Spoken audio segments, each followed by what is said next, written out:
1. In. 1. The Inn of Maniacal Madness. 8. Alex. The Boat. 8C. 1. That morning in Weir, the father's commanding presence brought Mrs. Wilson and Ted to stand with unity. Yet when the rays of pink sunrise dissipated into the blue and white streaked retina of their yellow pupil sky, he awoke to make difficult decisions. With the freedom of their family and right to their property and title of the name, all entangled with the disastrous events beyond their realm of mortal knowledge, Christopher set out to track down the criminal fugitive and reclaim his firstborn son. When their father was still at the house in the morning, Ted was attentive to the discussions and conversations between his father and Mrs. Wilson, and between his father and other families and friends on the downstairs phone line. Pretending to read and review a school book of basic math and algebra, Ted was more interested in how the next couple of days would be scheduled, so he could quickly adapt to his expectations. After his father left and until Mr. Barham came, he arranged his book collection in his bedroom.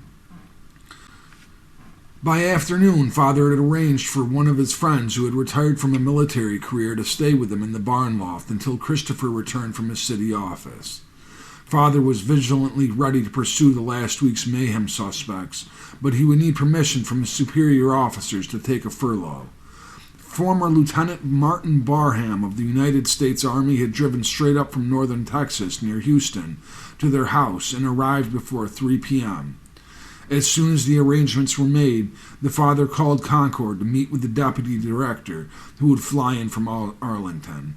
The debriefings were all given from the marshal director, from their father to the deputy, and from the attorney deputy to members of the Secret Service within the span of the morning. Father stayed until noon and left in the Ford.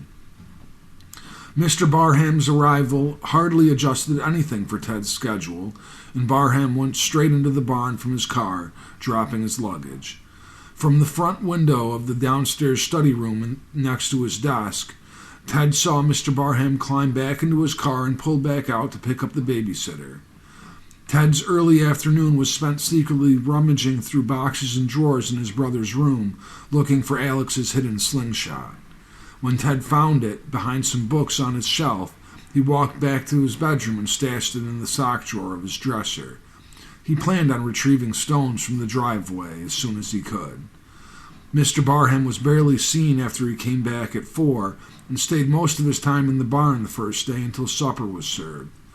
Distractingly, Mrs. Wilson asked him to help with peeling sweet potatoes, carrots, and shucking corn cobs, and by the time they had eaten supper together, Ted was tired and needed to wash up before bedtime.